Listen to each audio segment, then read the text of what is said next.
Chinese psyche. It affects the soul of China.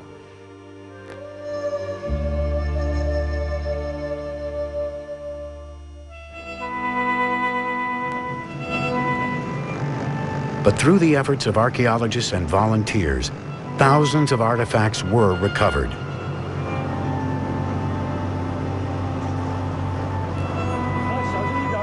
So urgent was the mission, the government commandeered private boats to ferry the relics to safety.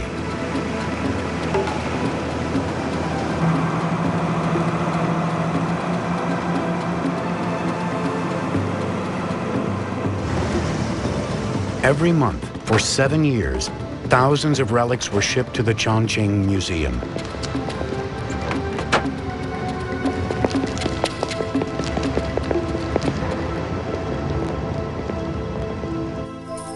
The treasures were stored in high-security vaults. The security system in the vault was so secret, only a handful of film crews have ever been allowed inside.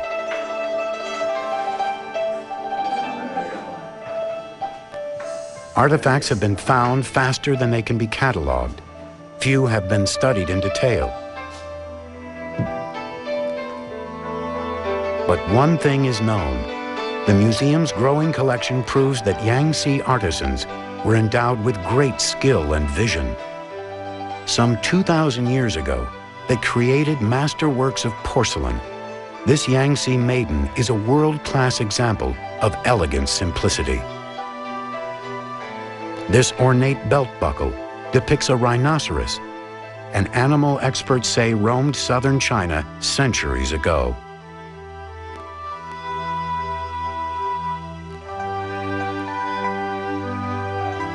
Gold objects are rare in China. This exquisite bowl is over 1,000 years old.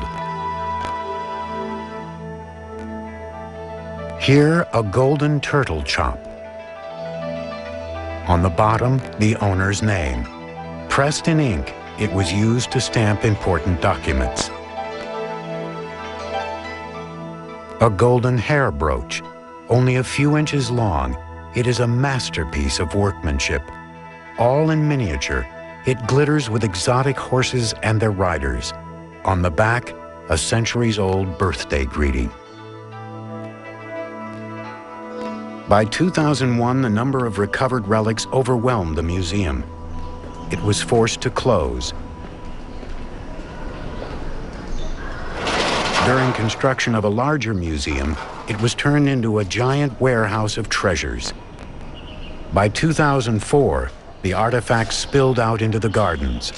Their tempting presence creates an unforeseen problem in the vast scheme of the Three Gorges project: looting. It started when construction began 10 years ago and continues today.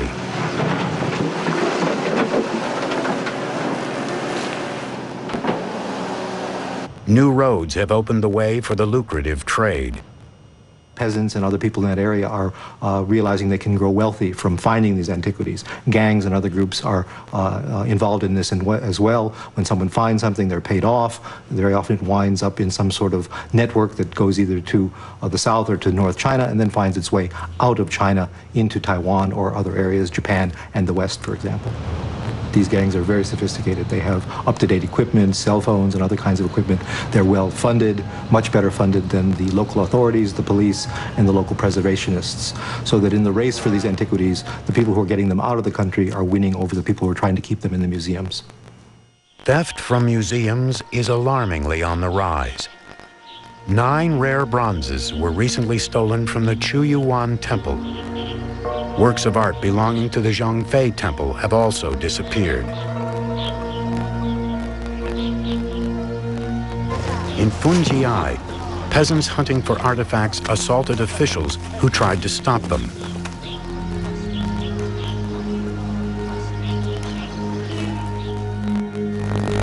This rare bronze tree, dating from the 1st century AD, was allegedly stolen from a city near Three Gorges Dam.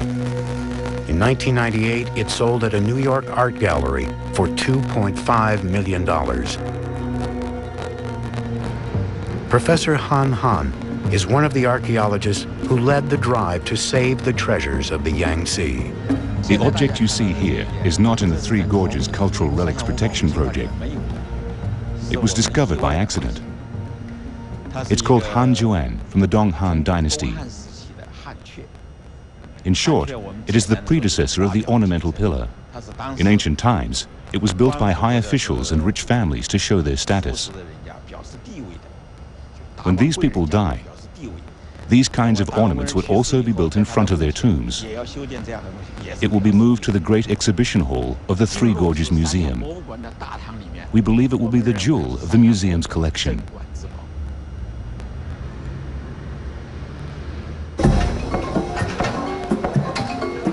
Near the old museum, the new one rises. The Three Gorges Dam is responsible for another massive building project.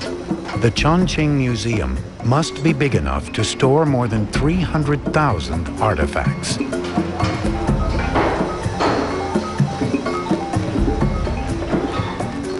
But that's only a fraction of what was recovered.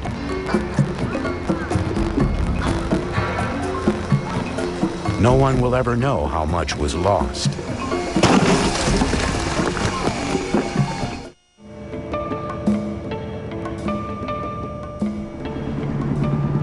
Slowly and steadily, the river begins to creep up its banks.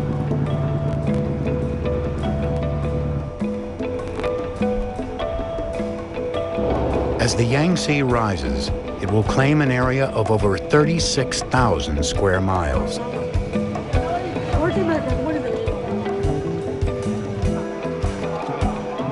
This was Wushen, a city of more than 20,000 people before it was claimed by the rising waters of the Yangtze. Its history extends 1,000 years, and it was one of China's great commercial port cities. Today, nothing remains.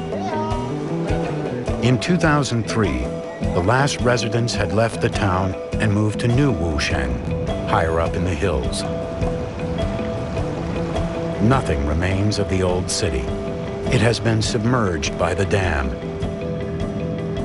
But it's more than bricks and mortar being left at the bottom of the river. It's also hundreds of thousands of graves. To the Buddhist Chinese, burial grounds are alive with spirits.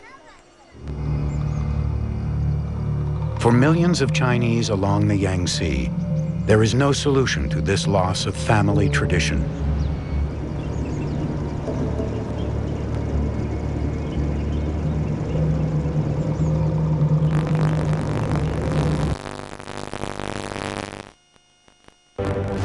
Over 300,000 local heroes joined in on Tuesday night. How about you? Bullwatch presents Heroes. Hi, John. It's good to see you again. What's he doing? Saya killed the polar bear. He killed a polar bear. Jack's not coming back. They've got him. Run! Lost. Monday night at 10:35 on Pearl. Introducing Sunrageous New Sparkling Orange Juice Soda. Sparkler is lightly carbonated and the high real orange juice content, the secret ingredient. Tempt your taste buds with Sunrageous New Sparkling Real Orange Juice Soda. Sunrageous Sparkler. Love it. It'll love you back. 正如一個家，都係一樣。咁細個車廠。 This was what the great city of Fuling looked like in 1997. On the main shopping streets, signs indicated how high the waters of the reservoir would be when the dam is completed. It served as a constant reminder to the people that not much of their city will survive for long. They are being relocated to New Fuling, an extension of the town higher in the hills.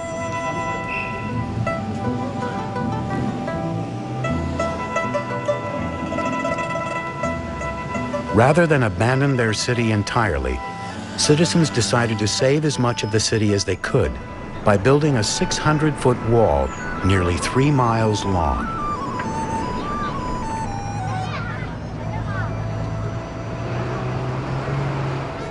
But staying put came at a price. In order to build the new wall, over 1/3 of the city had to be demolished.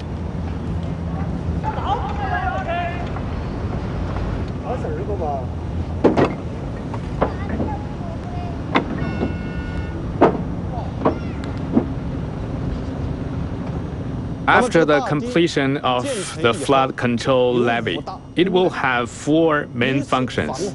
First is anti-flooding. Second is tourism.